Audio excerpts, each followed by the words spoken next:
Ya estamos grabando. Buenos días, bienvenidos a otra sesión del Q&A del CIGE, ¿sí? Del Certificado Internacional de Gestión de Empresas, donde nos juntamos a revisar temas, dudas, inquietudes y, ¿por qué no?, desarrollos de lo que acontece en el devenir del mundo que nos impacta o que nos interesa discutir a la luz de teoría de restricciones. Eh, el día de hoy, antes de iniciar, pues les participo que continuamos trabajando para promocionar el programa Dije, sí, ex Dije, ahora Sige, con la Universidad Espíritu Santo y el Side Business School. Se supone el programa inicia el 10 de junio. La semana que viene tenemos la última masterclass y espero que Pancho nos vaya actualizando en cómo van las inscripciones y el estado de preparación. Entonces, pues gratos de recibir a cualquier persona interesada. Y como siempre, hablando de temas de teoría de restricciones, antes de entrar, digamos, en materia, eh, en la conversación, pues Daniel Ortiz, Daniel nos decía que le interesaba conversar acerca de gerencia de proyectos. Es un tema que es menos frecuente en nuestros tópicos de conversación. Entonces, con todo gusto le voy a dar la palabra para que exprese su idea o la pregunta que tiene y partimos de ahí la conversa de hoy. Así que bienvenidos muchachos, buenos días Gracias. o buenas Ujú. tardes. Gracias, Javier. La inquietud que tengo es la siguiente. Entre camino crítico y cadena crítica, la diferencia fundamental está en el tratamiento que se da a los recursos o a las tareas para las cuales o las cuales utilizan el mismo recurso. Entonces se trata de considerar ese solapamiento para evitarlo precisamente, y eso hace que la cadena resultante sea en algunos casos, o en la mayor parte de los casos, más larga que el camino crítico, pero más confiable a la hora de hacer alguna proyección o alguna estimación de tiempos totales del proyecto. Esto es introducción. Bien, entonces, el asunto está que cuando tenemos una tarea que tiene, por ejemplo, o un recurso que se utiliza, por ejemplo, en tres tareas, hay que arreglar las tareas, ordenarlas de tal manera que no se solapen, porque si se solapan, utilizarían el mismo recurso en el mismo momento. Eso implica un arreglo, pero como son tres tareas, podríamos estar hablando de seis arreglos posibles porque estamos en presencia de unos arreglos que se calculan aplicando nuestra fórmula o la fórmula de permutaciones, ¿no? O sea, tres tareas, estamos hablando aquí de seis ordenamientos posibles, pero sí, esos en el mismo proyecto, que puede ser un proyecto complejo, estamos hablando de dos recursos. Entonces, con el segundo recurso también tenemos seis arreglos que son independientes de los primeros, por lo tanto estamos hablando de 36 arreglos para el mismo proyecto. Y no he visto hasta el momento algo que me explique cómo enfrentar eso en la literatura y en los foros de TOC. Y la pregunta es, ¿qué es lo que ustedes nos pueden decir en relación a la manera de resolver ese problema? Tengo una idea sobre eso, he hecho algún desarrollo sobre el asunto, pero la pregunta mía es qué haya formalmente desarrollado público en la literatura y en las charlas de teoría de las restricciones respecto al tema. Pues yo me voy a tomar la libertad de arrancar para comunicar mi ignorancia, compartirla ampliamente. ¿Sí? Mi experiencia con respecto a eso, Daniel, es que, número uno, nadie publica los algoritmos de cadena crítica, o sea, de los software, sino que la gente se lanzó por un rabbit hole o por una tubería a desarrollar cada quien sus algoritmos y existe una oferta súper amplia de herramientas para hacer cadena crítica. Inclusive compañías que le compiten o le competían a, a software como Primavera o P6, creo que Primavera es de Oracle, que son herramientas súper complejas y sofisticadas para manejar proyectos, ¿sabes?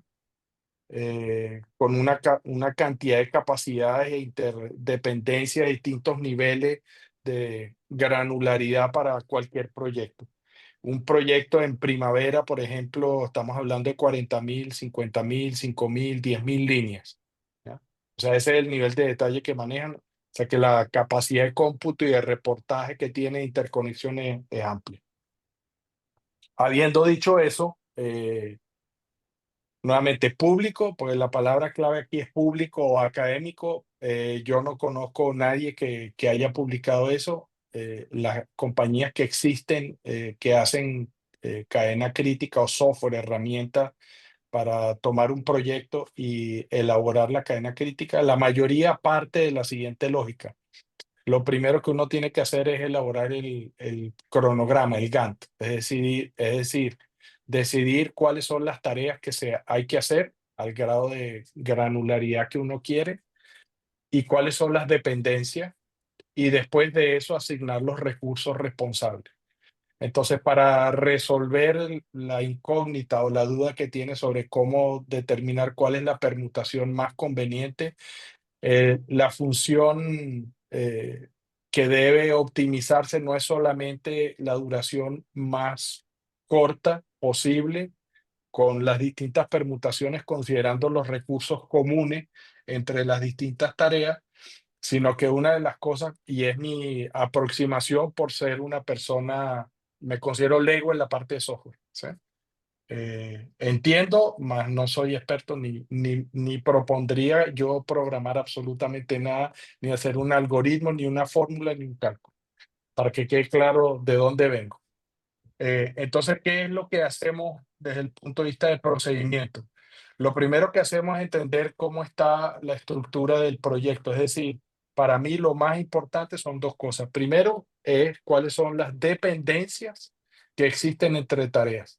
Y ese es el primer grado de desafío que uno hace sobre lo que la gente piensa, porque al final es modelar cómo el trabajo se va a ejecutar, en qué secuencia vamos a hacer las cosas, quién hace qué primero y qué después. Y eso, las dependencias de tarea a tarea, que se supone son de fin a inicio, entre una y otra, entre predecesor y sucesor, las cuestionamos a profundidad, porque esa parte, pasada de bastón, está cargada de supuestos de cómo se hace el trabajo, de normativas técnicas, de imposibilidades físicas, de la realidad de cómo funcionan las cosas. Entonces, ese es el cuestionamiento que hacemos. Y el otro elemento para hacer el cuestionamiento lógico primero, que nos permita simplificar y limpiar y corregir errores que hay en la diagramación o el entendimiento de la red de dependencia, es partir desde el final del proyecto hacia atrás. Y esa lógica de partir del final del proyecto hacia atrás, haciendo la revisión lógica primero de lo que vamos a cargar en el algoritmo de corriente de cadena crítica, en mi experiencia termina limpiando el 80% de los errores y de las cosas que terminan complicando más que el algoritmo, el que sea, funcione para darnos una cadena crítica sustantiva, suficientemente buena, ¿ya? Eh, eso es mi experiencia. Y cuando hablamos de un mismo recurso con varias tareas, entonces la primera pregunta que me surge a mí es, ¿será que esas tareas realmente están segmentadas técnicamente y el recurso tiene que parar una para empezar otra, y el output o el resultado de una de las tareas tiene que ser monitoreado y tiene un entregable específico que es necesario como tal para interrumpir y declarar la tarea como otra tarea? ¿Sí?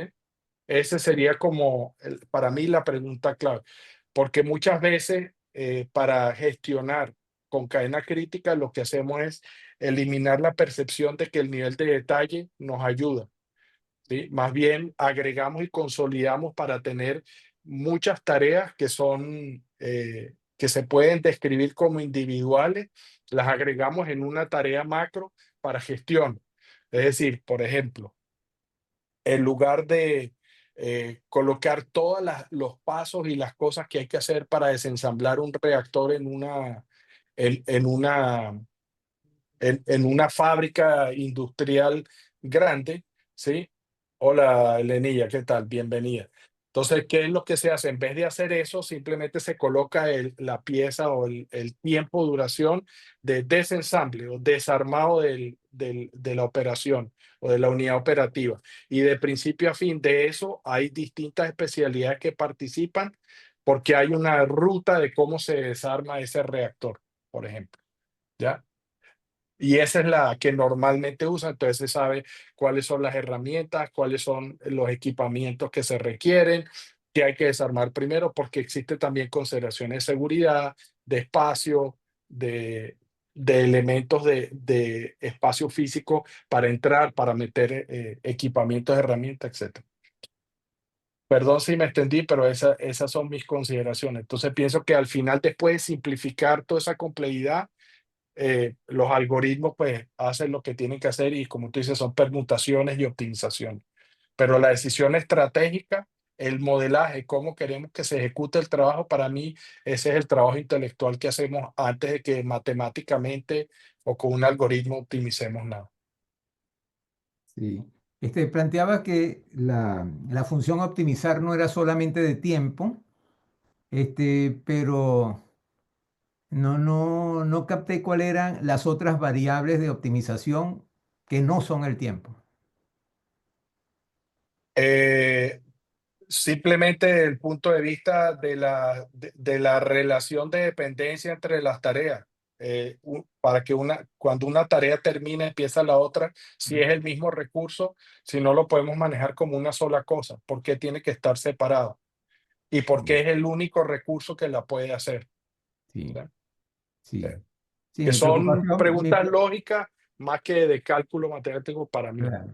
Sí, mi preocupación viene después de asumir que toda esa parte del proceso fue hecha incluyendo lo que en ingeniería o en planificación de proyectos llaman el backward, o sea, el venir desde el final hacia atrás, que Ujú.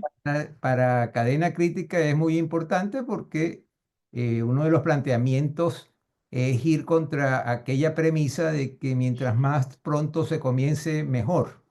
Bien, entonces, eh, de esa manera, bueno, eso es parte de las premisas que no vale la pena desarrollar acá, porque es eso, porque es una premisa en la parte de planificación con cadena crítica. Entonces, asumiendo que todo eso está, de todas maneras puede presentarse el problema, y ahí era donde estaba la preocupación. Bueno. El tiempo, entiendo yo que es una variable de optimización. Es decir, si yo tengo 36 opciones, pues me interesa, por supuesto, aquella que minimice el tiempo. Sí, o sea, si uno mira la definición de cuál es la restricción en proyecto, es la cadena crítica, es la cadena de tareas dependientes, no solamente en secuencia de dependencia dura entre qué primero y qué después, sino que también considerando los recursos. Entonces, lo que tú dices, cuando hay tareas que están realizadas en tiempos o en espacio o son tareas distintas que puedo segmentar y tengo un mismo recurso que las tiene que hacer, inevitablemente para resolver el problema de la multitarea lo que hacemos es secuenciarlo. Es decir, no las hace en paralelo, sino que las hace en serie. Entonces ahí viene la discusión nuevamente. Mucha de esa lógica tiene que ver con el conocimiento de la materia, de qué estamos hablando. Un proyecto de construcción, es un proyecto de ingeniería, es un proyecto de mantenimiento, es un proyecto de diseño, es un proyecto de investigación y desarrollo de una nueva molécula. Entonces, cada una de esas cosas impone ciertas nuevas restricciones o variables que son críticas a considerar a la hora de definir la dependencia. Pero es solo mi conclusión final, digamos, es que al final es todo un modelaje mental de lo que hacemos, cómo nos gustaría hacer el trabajo y cómo consideramos que es más efectivo. Y el algoritmo de cadena crítica nos permite validar esos modelajes antes de salir a ejecutar. O sea, nos permite hacer, si se quiere, jugar con escenarios, porque esas permutaciones que tú bien señalas, a veces una cadena crítica puede tener tres escenarios diferentes dependiendo de la decisión que tú tomes. Y al final, independientemente, tenemos que morir con una para poderlo cargar y decir, ok, este es el buffer, nos fuimos y así vamos a hacerlo. ¿Ya? Jorgillo, adelante, por favor. Bueno, varios comentarios. El primero que se me viene a la mente es que por la premisa que tiene Daniel, las tareas del recurso no están en serie como proponía Javier, que esta tarea que la hace el mismo recurso, le entrega esta tarea que le hace el mismo recurso, que le entrega esta tarea que le hace el mismo recurso. Si están en secuencia, yo me iría por la línea de lo que sugiere Javier, de que esas tres tareas, para poner el ejemplo, es una tarea grande que es la que yo voy a controlar. Entonces, ese no es el caso que retrae Daniel, entiendo. La que él sugiere es que aquí está el recurso haciendo esta tarea en esta cadena y ese mismo recurso en otra cadena hace otra tarea y en otra cadena hace otra tarea. Y que pues como es el mismo recurso, entonces no pueden estar en paralelo, sino hay que secuenciarlo de la mejor manera. Entonces, la primera cosa que se me viene a la mente es ¿qué tan representativa es el tiempo que toma esa tarea con relación al tiempo total del proyecto? ¿Por qué lo digo? Porque el buffer se va a hacer cargo de esas posibles variaciones en que si yo cambio esta mezcla de aquí para acá o de aquí para acá segundo o primero o tercero o primero el tercero, etcétera, las permutaciones de las que habla Daniel. Esa sería mi primera pregunta para no entrar en un tema de como, discúlpenme la palabra, ratón de laboratorio a tratar de hacer una optimización y manifiesto que a mí esa palabra me causa ronchas, me causa como una alerta inmediata de decir, no, no, es que la cadena crítica, para mi gusto y entendimiento, no se trata de una optimización, sino de proveer una fecha de entrega que es altamente probable. Entonces, ¿dónde no podemos olvidar que de ese tiempo que voy a entregar, la tercera parte es el buffer? La tercera. Entonces, refiriéndome a que hay suficiente protección ahí agregada para proteger una desviación que pueda existir debido a una, como lo dice Javier, a una secuenciación A o B o C, a no ser de que esa tarea dentro de la cadena crítica sea una proporción importante en tiempo y un comentario desde la experiencia. Nunca he visto una tarea en la cadena crítica que abarque tanto tiempo del proyecto global. Si eso es así, probablemente hay que partir eso en otras subdivisiones más pequeñas porque está muy grande. Volviendo a la otra frontera, es de alguna forma, en su momento Goldratt acuñaba algo que parecía difícil de entender, que era que un proyecto complicado para él no debía superar las 300 actividades, pero eso es solo un número de guía, digámoslo así, ¿sí? Si fuera eso cierto y más o menos la realidad le muestra a uno que la dimensión de las tareas en un proyecto son muy parecidas. Hay unas tareas pues que se hacen muy rápido, chiquiticas, pero son de las que menos uno debería preocuparse. Las tareas más grandes presentan más atención y por tanto consumen un pedazo más grande de su propiedad del buffer, que no es propiedad de nadie, sino está hecha ahí para consumir. Entonces, cambiar, optimizar y entender desde el punto de vista que el objetivo es proveer una fecha de entrega con una altísima probabilidad de entregar a tiempo o antes. Ese es el objeto del manejo de cualquier proyecto. Dentro del presupuesto, con la especificación y dentro del tiempo, las tres cosas, ¿sí?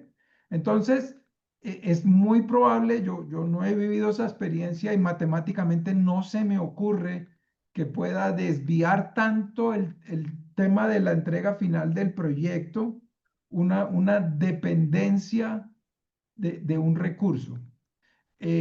Si se refiere a negocios, de ganarse contratos o licitaciones debido a eso, para mí lo primero que se me ocurre es duplique el recurso. O sea, métale más capacidad al recurso. Si lo quiere tener dentro de un rango que nadie le pueda competir en términos de los tiempos de entrega. Y el final, me refiero al principio, es lo que estaba diciendo Javier. Lo primero que hay que chequear es que la secuencia de las tareas sea la secuencia correcta, tanto en dependencia como en la duración estimada. Eso no son números labrados en piedra, sino la lógica sí es muy fuerte. La lógica es que esto antes que esto y esto antes que esto y estas tres cositas son necesarias para producir esta siguiente y en fin.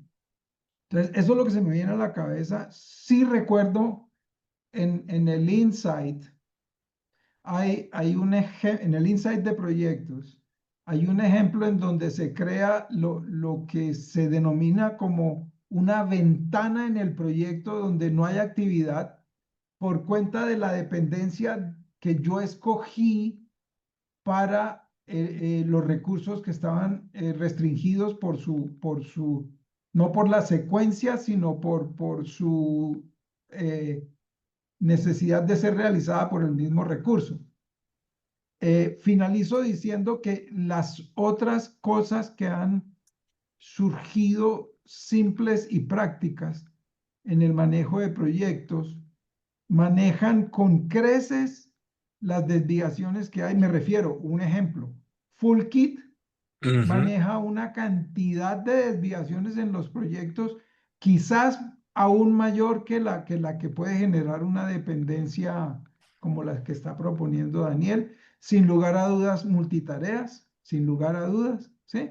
Y las otras cosas que están claramente esbozadas en el libro de Fred Goldratt, en hacer triage, no mezcle tareas chiquitas con tareas grandes, y ahí tendríamos que entrar yo pienso que la mezcla de esas buenas nuevas prácticas sugeridas, porque pues son prácticas de operación, producen un resultado mucho mayor que eh, llamémosla con la palabra que usa Daniel, optimización de la ruta, ¿sí? Además de eso, terminaría diciendo, o en mi experiencia yo no lo he visto, que hayan tantas dependencias seguidas o que, como dice Daniel, aquí hay un recurso que tiene 3 tareas de dependencia y luego otro recurso que tiene otras 4, qué sé yo. Y si habláramos del mundo de multiproyectos, eso es un imposible práctico, porque el recurso tiene tareas en este proyecto y en este proyecto. Y entonces la sugerencia ahí es escalonar esas tareas, ¿sí? Y algo pues que no está en mucha literatura, pero está en lectura en entre líneas, es haga el proyecto que más beneficio tiene para la organización de primero, ¿sí? O sea, no es que todos los proyectos tienen el mismo peso en la organización, no. Los proyectos tienen un peso dependiendo de lo que generan de beneficio económico para la organización, ¿sí? Digamos que ese es el tamiz o el filtro natural de llegar allá. Eso serían mis comentarios. Yo no estoy descalificando que esa realidad que Daniel plantea no sea cierta. Lo que estoy cuestionando es que no es común. Bien. Se me ocurren varias preguntas a partir de esa intervención. Una, cuando se dice que el objetivo es tener una fecha de entrega altamente probable, supongamos por un momento que entre dos alternativas de secuencia de esas tareas que utilizan el mismo recurso tengan una diferencia de tiempo de un mes y que por no tener la visión de todas las alternativas y evaluarlas a todas, sino se consiguió una que era suficientemente buena para dar una fecha, usted sin saberlo entregó el proyecto un mes después y eso significa una diferencia de $2 millones. Pero como nadie se da cuenta de eso, pues no pasa nada. Pero usted está sin saber generando una pérdida a esa empresa de $2 millones. Entonces, por eso creo que va más allá que solamente tener una fecha. O la pregunta, para presentarlo en términos de pregunta, que es como corresponde, ¿no será que hay la posibilidad de incidir en un error si no se tiene una visión de conjunto y nos contentamos con la primera y más obvia de las soluciones posibles? Voy con la segunda. La segunda es, ¿qué tan frecuente se puede observar un caso como ese que está planteado? Y yo me preguntaría también, ¿y es que la metodología debería ser solamente válida para los casos más frecuentes y no importa si en algunos casos que se puedan presentar, aunque no con frecuencia, entonces la metodología no funciona? Yo creo que la metodología debería tratar, aunque no lo llegue a hacer, de tener una cobertura más universal o más general. Eso es más bien una pregunta. Y voy con la tercera. Entonces, Esa es la de ñapa. este, estamos hablando de que optimizar es una mala palabra en este ambiente. No, Pero no, estamos no. en el siglo XXI, No, estamos no en en el la No, no, época no, de ambiente, no, la no. Daniel. inteligencia artificial y de tal manera que yo puedo dedicarle unos meses a optimizar algo y eso le va a ahorrar a millones de usuarios, ¿no? Millones de dólares en el futuro en segundos, porque estamos en el siglo XXI. Entonces, la optimización yo no le tengo miedo, creo que puede ser necesario. Tampoco. Voy para una cuarta pregunta. No, pero espérate, Cuando, para darnos chance de comentar, pues si no, Sí, sí. bueno, no pues, vamos, yo pongo hay la algunas que pregunta y no después vamos. me retiro. Y No, no, después me no, no, no retiro. te retires, déjala hasta No, no, de me tres en retiro, tres. digo, no, y después lo dejo en el tapete. Fíjate la No, no, cuarta, no. Es que duplicar el se nos van a recurso. olvidar, se nos van a olvidar, Ah, tranquilo. ok, Una, adelante, Tres. No una nos cosa, dices que adelante. no las vamos a hacer todas. Corre, Javier, adelante. pido la palabra. Eh, Cuando yo digo de optimización, no se debe malentender que es que en este entorno eso es así. No, yo estoy hablando, en mi opinión, esa palabra tiene unas connotaciones que conducen a unas ramas negativas peligrosísimas. ¿Por qué? Porque vivimos en el mundo del óptimo local donde todo se puede arreglar, optimizar. Y eso nos lleva al demonio de regreso de querer arreglar todo. Y ahí es donde yo tengo mi divorcio con esa palabra. ¿Sí? Pero esa es mi claridad. Lo segundo es que no puede, para toda regla y todo procedimiento, hay una excepción en donde ese procedimiento no funciona. En todo, en la naturaleza, en todo. Entonces, eso no es descalificar el procedimiento, sino reconocer que hay un específico con una ventanita, no sé qué tan grande, en el cual el procedimiento no es funcional. ¿Cuál? Pues habrá que mirarla para responderte la segunda pregunta. Y la tercera pregunta es que con la inteligencia artificial, sí, hace unos días discutíamos con Matías en privado, le dije yo, a mí me cuestiona el tema de la inteligencia artificial en el sentido que la gente está liberando tiempo y la pregunta es, ¿para qué? ¿Para qué liberan ese tiempo? Es un cuestionamiento que ha surgido con ocasión de que surgió la inteligencia artificial, que sigue siendo no tan poderosa como la inteligencia humana, sin lugar a dudas. Pero uno no puede ser ajeno de las bondades que eso va a traer Ujú. para la humanidad, ¿sí?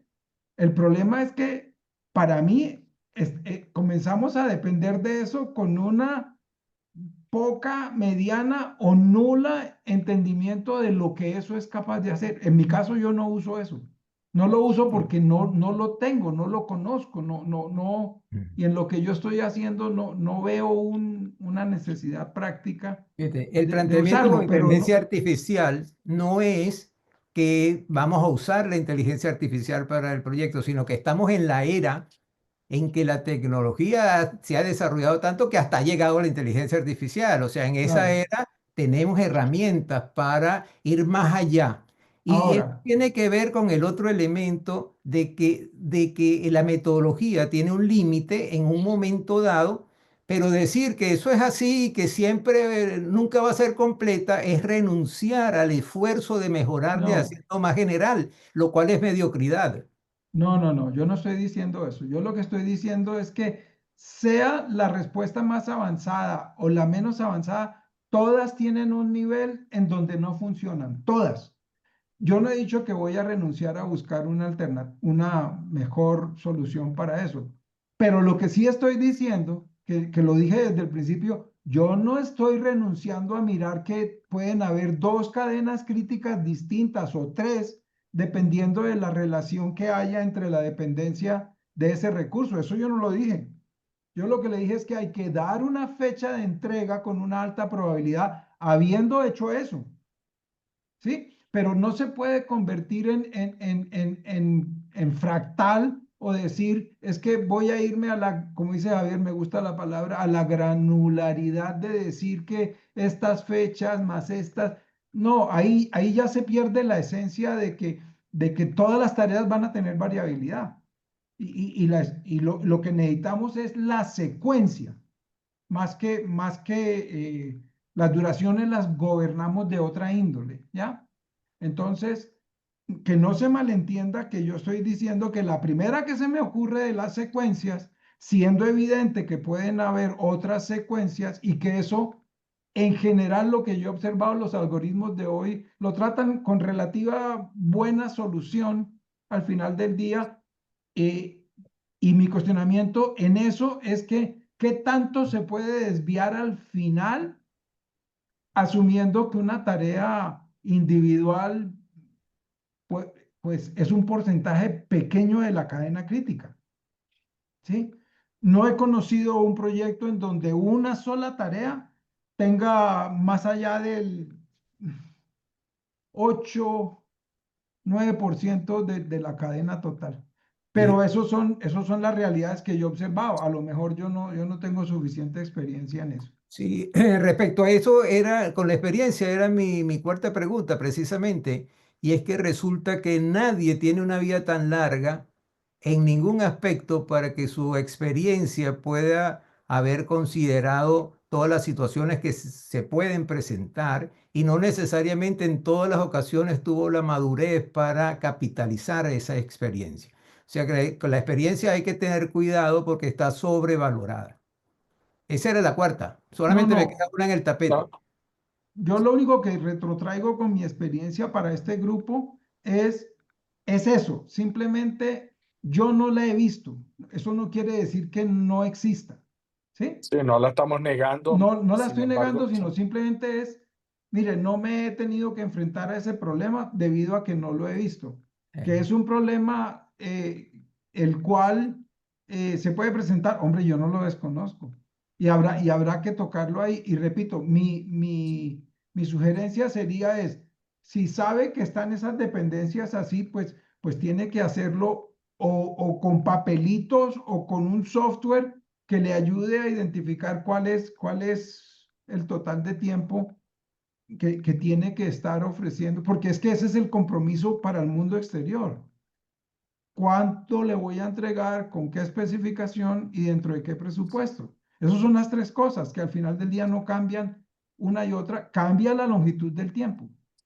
Si la secuencia escogida, es decir, hay que escoger la secuencia más corta entre las posibilidades de las distintas cadenas que te surgieron. Eso es lo que yo haría, pero no es desconocerlas, que si se llevaron esa impresión, no es lo que yo No era quise, eso. no es lo que yo quise decir.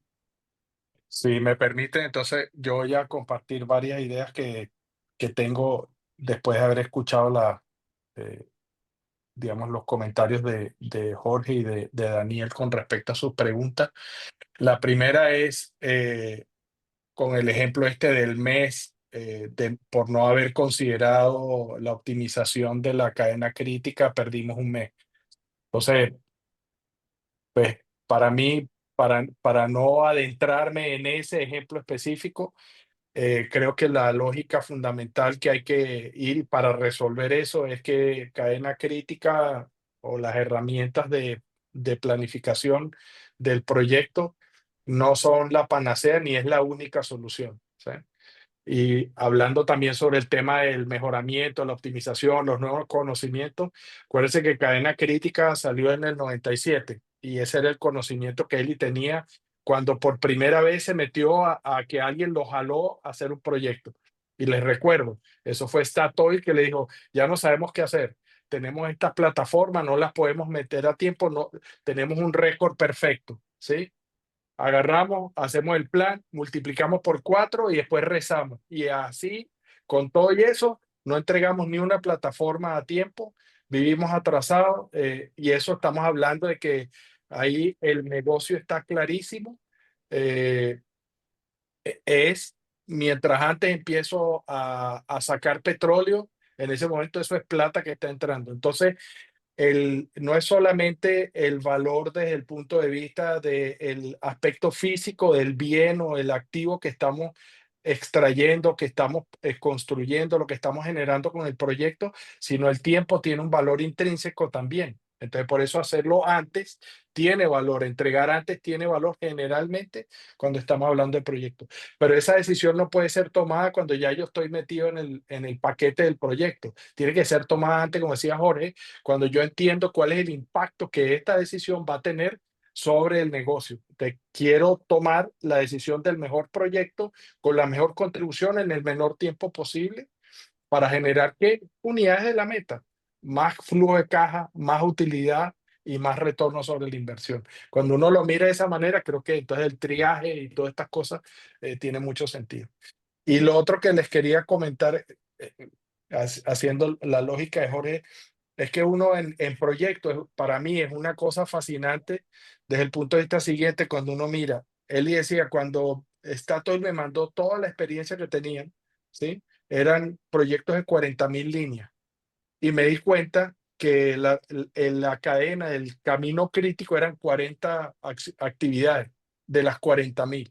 O sea que estamos hablando del 1 al 1000, el impacto que la restricción tiene sobre el desempeño global del proyecto. Y por eso es mucho peor o mucho mejor la asimetría de que cuando uno controla la cadena crítica, el impacto sobre el proyecto está garantizado prácticamente.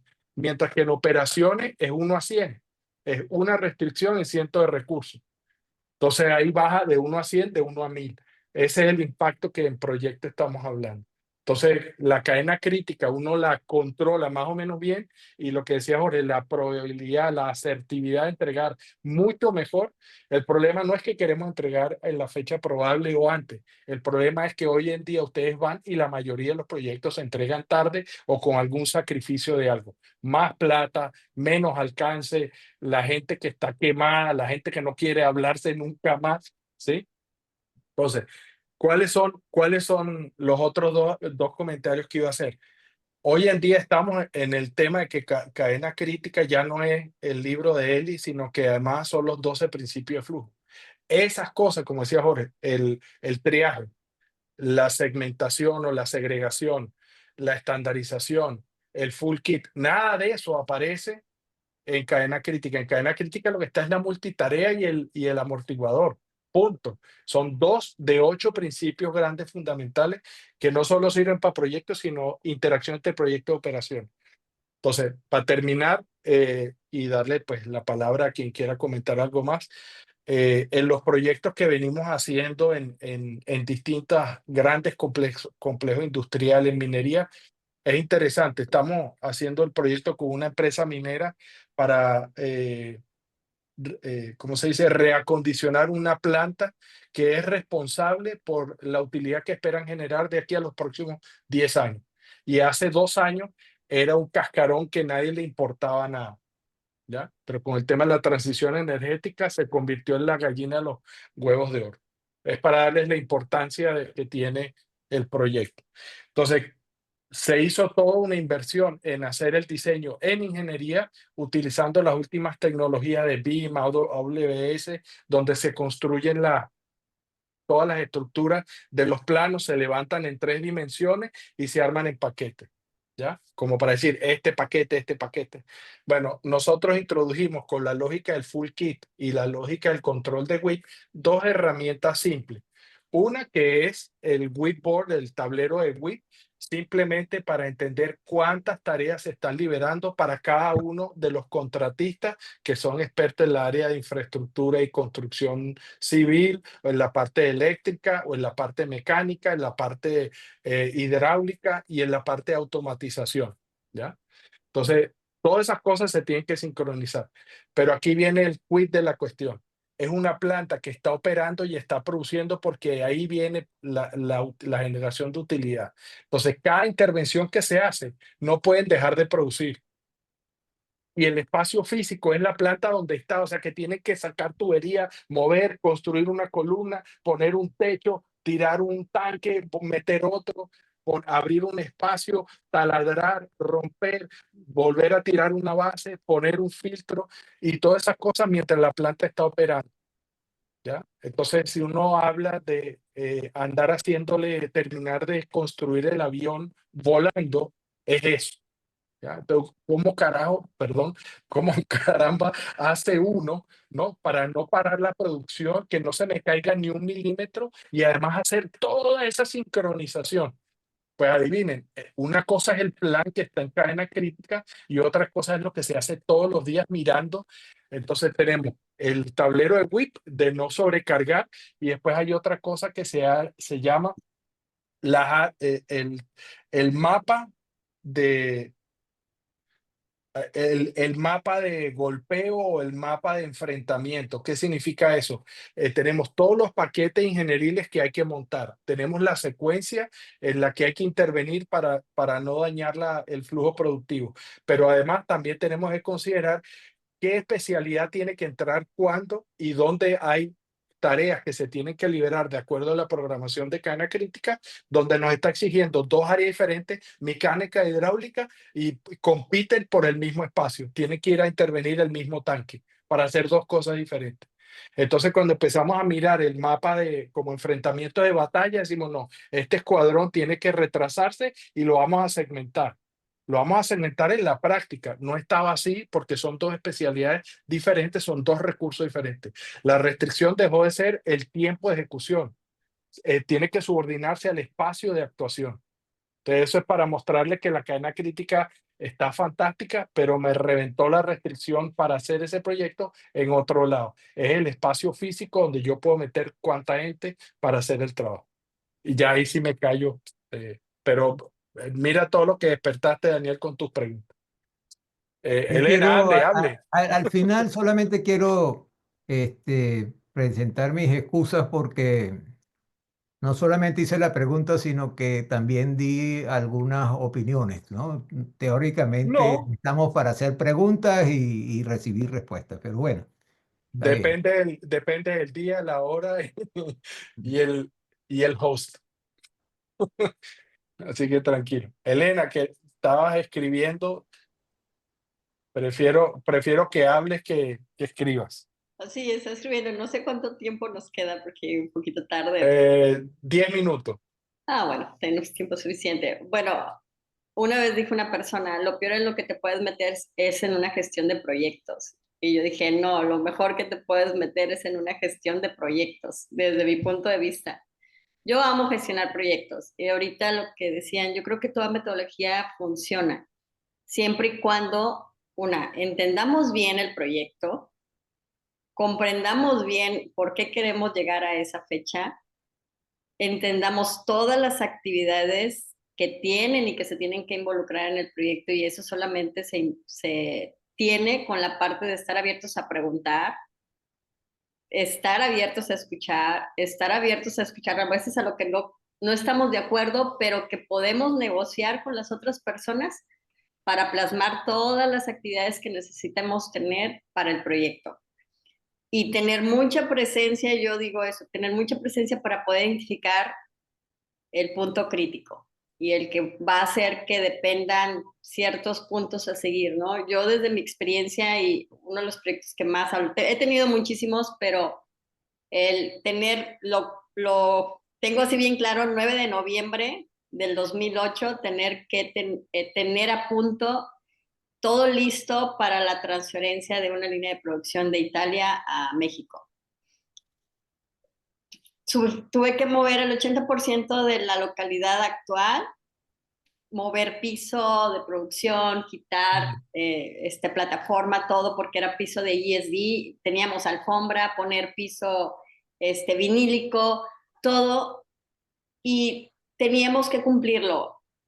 Y el gestor de proyectos tienes que estar presente en todo. Tienes que tener ese fine tuning día a día, presencia total en escuchar, en ver a ver, eso no se cumplió, ok. No entrar en pánico, pero sino ver qué podemos hacer, hacia dónde podemos ir. Esta actividad que involucra, ¿podemos hacer algo diferente? Hubo un momento en una ocasión, y era un punto crítico, que llegara las plataformas de piso de vinil. El proveedor tuvo un problema y nos dijo, se va a tardar alrededor de un mes. Eso nos hacía que moviéramos, no podíamos estar listos para el 9 de noviembre. No podíamos fallar porque no podíamos mover la transferencia por vuelos, por todo lo que involucraba, ¿no? Junto con el gerente de mantenimiento y el gerente de logística, movimos, cambiamos, se habló con el proveedor del proveedor, se movió todo para que llegara a tiempo. Pero ¿qué involucraba eso? Presencia, involucramiento, escucha. Y la forma en que no compitas y no te pelees uno con otro es que, o sea, saber que no tienes la razón siempre y saber que solamente eres el gestor y no eres el asesor de todo. Yo creo que esa es la clave también. Es decir, estoy aquí para apoyar y los otros para apoyarnos entre todos, porque al final el resultado no es Elena o no es Javier, no es Daniel, el resultado es de la empresa en general y de todo el equipo. Y lo tengo muy presente porque justo esa fecha terminamos 4 días antes, tener todo listo para la transferencia, y teníamos nada más alrededor de 7 días para que llegara todo el equipo y entrar al siguiente nivel, que era instalarlo. No podíamos continuar más porque ya estaba todo listo, ya nada más para que era el equipo. Pido vacaciones, y es algo que yo les digo a las mujeres: no tienes por qué sufrir siendo gestor de proyectos y siendo mamá. En esa semana me embaracé y tuve mi primer niño a los 9 meses. Entonces, tomé vacaciones, me relajé, me fui, regresé, instalamos los equipos, arrancamos, hicimos los prototipos, hicimos las corridas, arrancamos producción, cumplimos el ramp-up, todo, o sea, pero al final de cuentas siempre es presencia y estar dispuestos a trabajar y colaborar en equipo. O sea, yo amo mucho la gestión de proyectos y hasta ahorita sigo hasta en los más simples como foros, convenciones, que ayudo a coordinar. Pero y ahorita viene un proyecto que espero y se dé, pero de una planta también a instalarse. Entonces, pero la verdad, o sea, creo que el gestionar un proyecto te llena de bastante experiencia en la administración, en el conocimiento, en conocer todas las actividades que hacen los demás y que sabes que pueden estar compitiendo con tu proyecto. Entonces a ti te toca liderar con el jefe de esa persona o con él mismo, de saber y negociar, a ver qué puedes hacer, cómo te puedo ayudar, quién te puede ayudar, para que la actividad que está ahí como punto crítico no la tengamos que mover. Pero involucra mucha la sinergia que tienes que tener para poder ser un buen gestor de proyectos, ¿no? Y no terminar peleados, sino que terminar todos en una reunión de felicitación y de compromiso y de la parte de gracias a todos, ¿no? Creo que ahí esa es la clave. Y la presencia total ahorita escuchándote, Javier, de cómo tienes que estar día a día observando y viendo y moviendo. Y no quiere decir que tu proyecto no funcionó ni nada, sino que hay situaciones y hay variables que se van metiendo, que se van ocurriendo, que van originándose. Entonces tienes que visualizarlo sin perderte de lo que es todas tus actividades ya enlistadas, ¿verdad? Para poder direccionar ahí al resultado. Bueno, es lo que Sí, fíjate que, gracias, Lea, no, fantástico, o sea, coincido en casi todo, por no decir absolutamente todo, y estaba viendo, creo que fue esta mañana, un video que Alan Barnard, que continuamente está posteando cosas en LinkedIn acerca del CEO de Salesforce, en una conversación que tuvo con Steve Jobs, ¿no? Y Steve Jobs lo llamó y le dijo, mira, aquí te voy a mostrar. Estos son los productos que trabajamos aquí en Apple. Y hay 6, 7 productos. Y dice, hay un solo equipo A aquí en la compañía. Y nos enfocamos en el iPhone. Eso era lo que había que hacer, nada más. Y ahora que el iPhone ya está y todo eso, ahora nos vamos a enfocar en el iPad. No más. Una sola cosa. Y esto dice, bueno, ¿y por qué me estás diciendo esto? ¿Es alguna recomendación para mí? Y dice, sí, así es como tienes que manejar Salesforce si quieres que te vaya bien, ¿no? Y al final, pues, esas son las actividades que uno decide. Y lo traigo a colación porque, porque los proyectos conviven con todo lo demás que tenemos que hacer, que es lo que tenemos que repetir todos los días. Entonces, una cosa es operación y otra cosa es proyecto.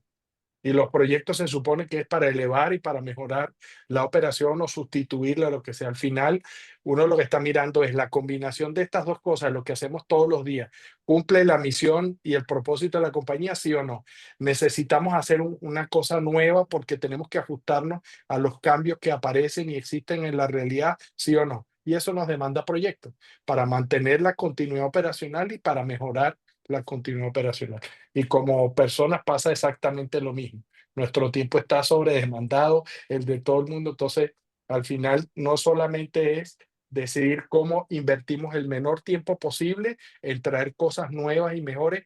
Yo estoy de acuerdo con Daniel, es optimizar, pero siempre la única optimización posible es la del sistema. No es optimizar algo local. Eso es mejorar algo local que es parte de la optimización del sistema. Porque uno lo que quiere es el mejor estado posible del sistema, dándome el máximo resultado unidad de la meta, ¿ya?